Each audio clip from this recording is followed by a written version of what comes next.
ऐन उन्हाळ्याच्या सुट्टीत गावाकडे जाण्यासाठी चाकरमान्यांची गर्दी होत असतानाच दुसरीकडे एसटी महामंडळाने एसटीच्या तिकीट दरात 10% वाढ करण्याचा निर्णय घेतला आहे। या संदर्भातील प्रस्ताव राज्य परिवहन प्राधिकरणाकडे पाठविण्यात आला असून त्यास मंजुरी मिळाली तर चाकरमान्यांच्या खिशाला भुर्दंड बसणार आहे।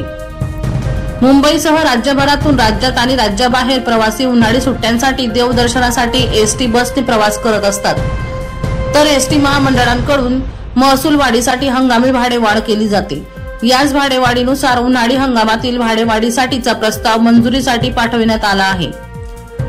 15 एप्रिल ते 15 जून दरम्यान ही भाडेवाढ असणार असली तरी सध्याच्या लोकसभा निवडणुकीची आचारसंहिता पाहता परिवहन प्राधिकरणाने निवडणूक आयोगाची परवानगी घेऊन पुन्हा प्रस्ताव पाठविण्यास सांगितल्याची माहिती सूत्रांनी दिली।